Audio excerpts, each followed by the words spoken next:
Yeah, I wanted to hear what you had to say. Let me tell you about the interesting thing about Dan Burisch is this. I'll tell you this. Wasn't about his stuff that supposedly happened at S4 and stuff like that. A lot of it was about he was into something called the Ganesh particle. And he was in the mountains of Nevada and maintained that he found this Ganesh particle. And you can look this up. It's spelled GNASH. This Ganesh particle, if I remember this correctly, it like glowed in the dark. That's why it's very interesting when I see that guy brings those, the aliencarvings.com guy. Mm-hmm. Mike? Okay? Uh-huh. Yeah, why is all that glowing in the dark? Okay, well, Dan Burisch saw these crystals like glowing in the dark up in the mountains in Nevada when him and his wife, Marcia McDowell. In 94, banging our heads on the wall on how to accomplish this. We tried everything from micro dissection of cells. Of course, we're talking about internal versus external cytoplasm. You might want to go into that. Well, I will. But we were trying very crude techniques to arrest the cell's development, and we finally got to the point where we said we needed to know more. And they weren't really forthcoming. Well, they weren't forthcoming, but ultimately, in 1993, we were informed. In late 1993, we were informed that, in fact, we were dealing with an extraterrestrial, and that the extraterrestrial was housed inside of the same facility, about a half level down at the end of where we were standing.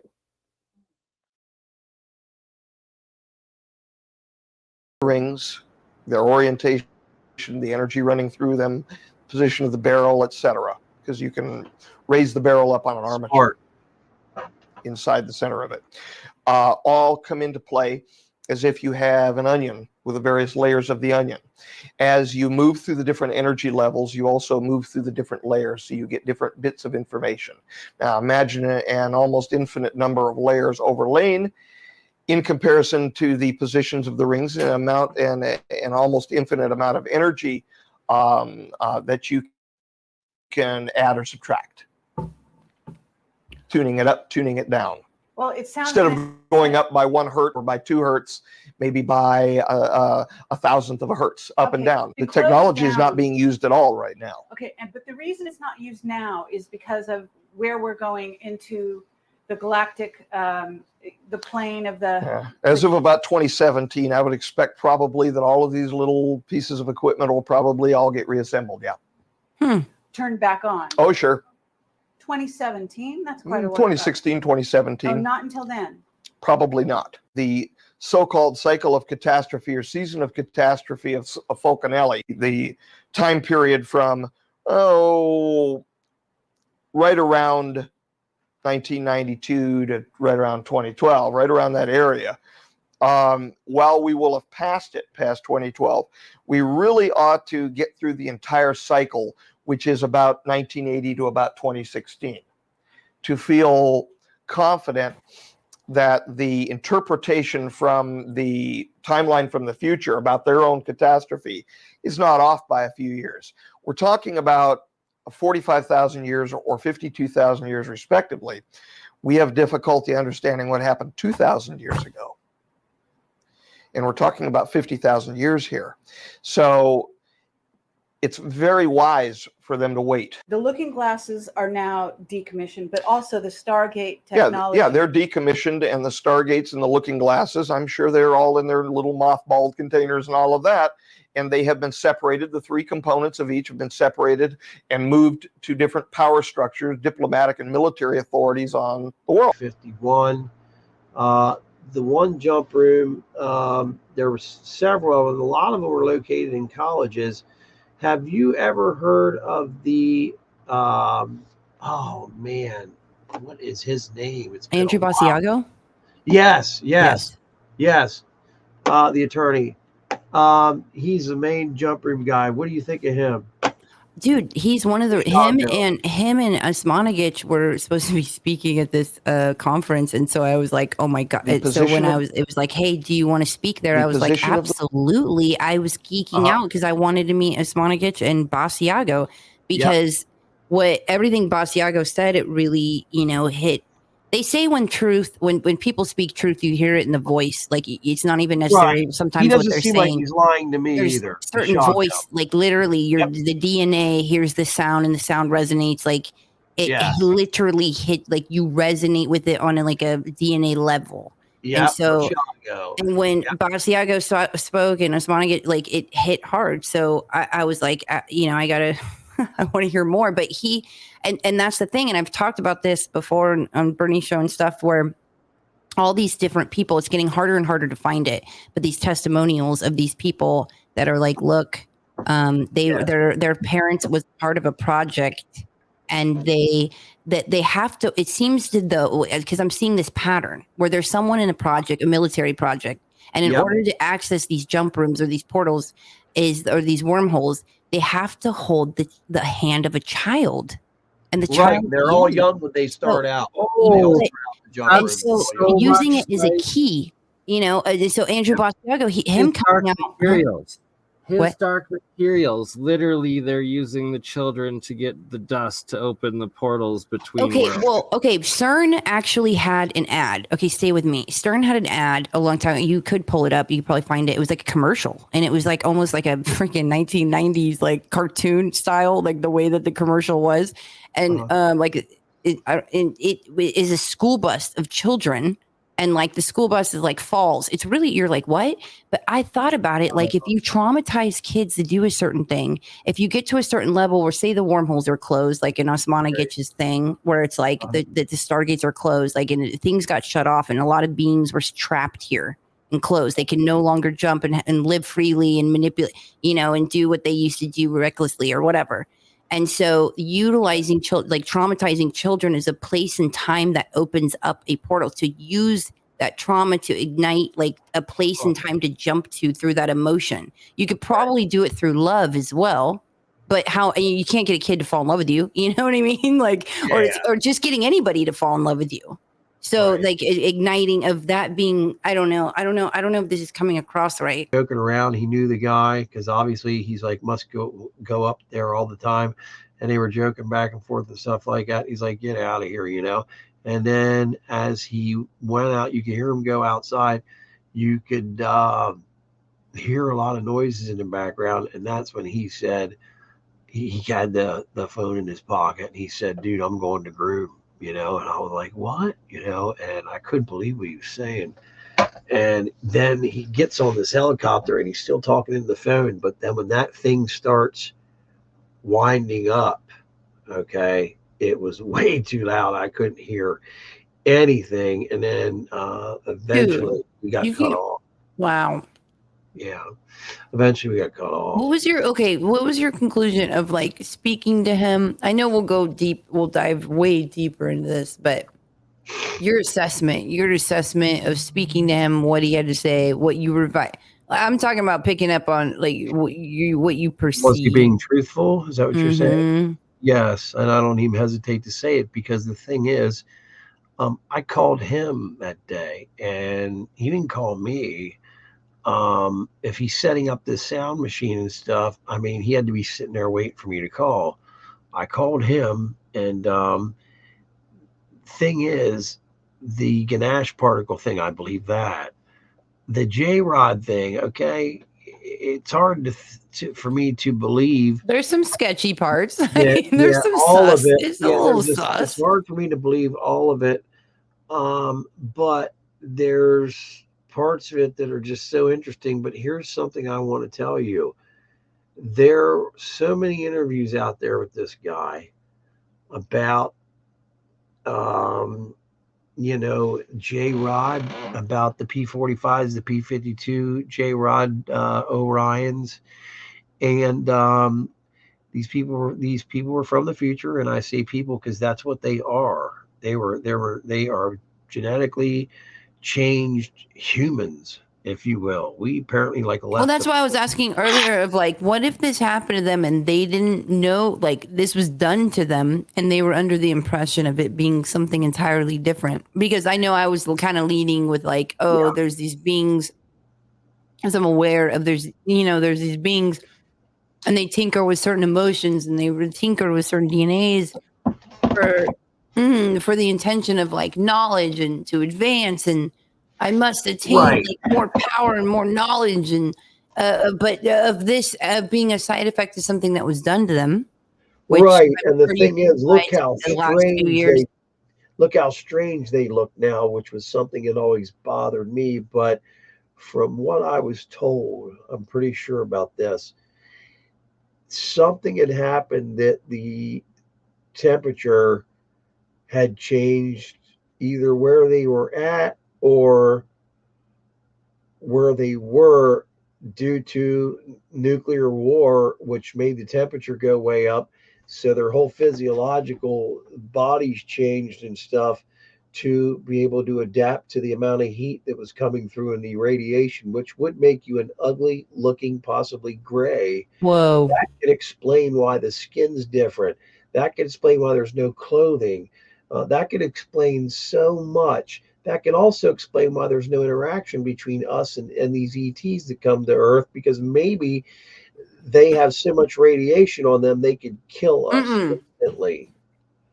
I highly recommend Nathaniel Gillis, and I love the information that he has to say. And he's talking about times that in the 16th century, the 17th century, these beings appearing to women as their husband, and then they consummate. Wow. They consummate with them, and why? They know what the woman thinks about affects the soul that is brought in and is consummated. So they are obsessed. I get that time and time again. They're obsessed with soul technology, right? And they're looking for host bodies. So, interesting you say that. But the difference when you apply that to demons, right?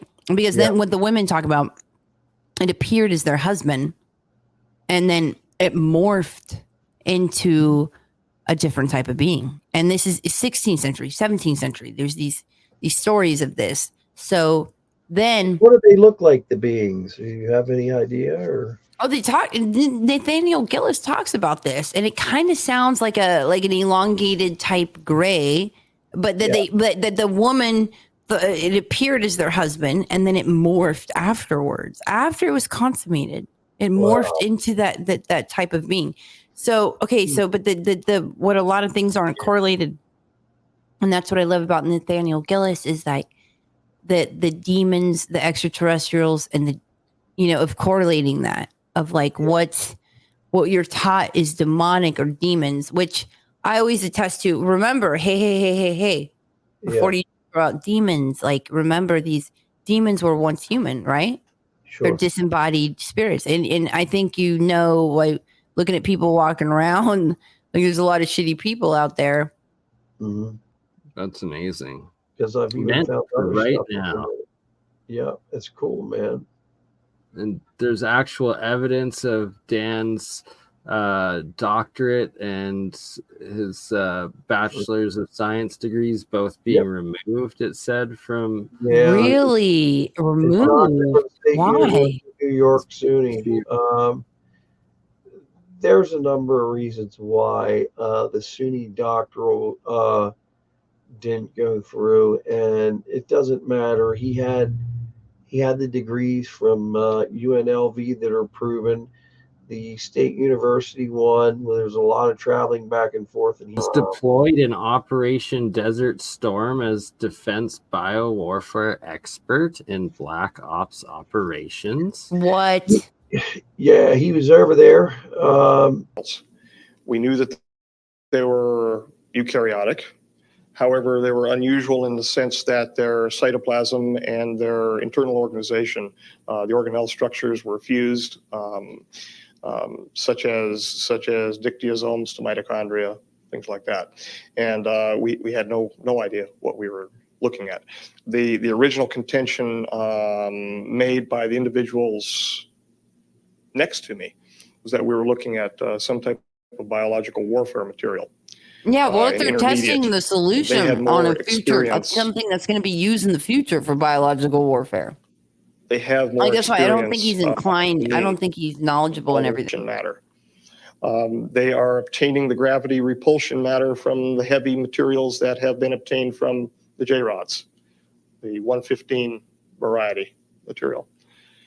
And apparently when they bombard it with enough electromagnetism, this stuff repels gravity and it turns into some sort of exotic matter. They spin it fast enough, it opens, or they can see through it. Whoa. And that is, from what I understand, Yeah, this is some very crucial information. I you're know. I was like, covering right now. shoot, can you just rewind that last part? Now I know why I Dude. wanted the last chunk of this, like from the middle to the end of this exact video. Oh my God. We also go verifying Bob Lazar's element 115 in it. Right? But the spinning part, that really hits home with. Yes. No, there was this thing that I came across in an underground base, in the way that it was designed, and I have drawings of it, and the way it was spinning. And I was like, oh man, they've been doing this for eons. They have this down to a science. Like there's certain things that just, it'd be hard to falsify, Oh, absolutely. All right, let's listen to that part again. with a clock. A very large, it's a statue that's probably about that tall, and it's held above the doorway. It's wired above the doorway. The looking glass, I find out, is one of the ERBs. It's an Einstein-Rosenbridge promoter. It uses some form of, this is found out, Jesus Christ, within the last 2 weeks. Asking the right questions there, I guess. It's composed of a spherical, spinning, arced, rectangular solid matrix of nickel, cadmium, and barium. There is a spinning disk underneath it, which is supercooled. Into this is injected into the center of these spinning, and I'm not a physicist, spinning disks. Is injected an argon gas. Into that is injected some type of repulsion matter. It's a gravity repulsion matter. They are obtaining the gravity repulsion matter from the heavy materials that have been obtained from the J-rods, the 115 variety material. And apparently when they bombard it with enough electromagnetism, this stuff repels gravity and it turns into some sort of exotic matter. They spin it fast enough, it opens, or they can see through it. And that is, from what I understand, the great prize in what's going on in the world right now, are those devices. Why do you think the British are running around Iraq right now looking for the climatological records that are just happen to be disappeared out of the Baghdad Museum with the rest of the cylinder seals? And you're going to see some cylinder seals today too when I show you some report. So Dan, does that mean when they're engaging this device in Project Looking Glass? Yes. Is this something that they use only for the transmission of information, or can they transport a material object through time? You know the answer to that. At least you probably heard some rumor. There have been mistakes. There were mistakes. Animals were attempted to transport from one location to another, the production of 2 of the devices, and they put them in resonance or something like that. I'm not a physicist. I don't know. But I was, in fact, present during a human attempt. The human did not survive. The human was not put in there under duress of any sort. It was a volunteer situation, and the human did not survive. The human did not move. The human stayed where the human was put. But the human changed and... Again, but... you hear certain people, you hear people talk about reptilians or whatever, but from what I've gathered, these insectoid mantis type beings are like above that. Like they're more powerful than, well, at least they're powers and abilities are. So they can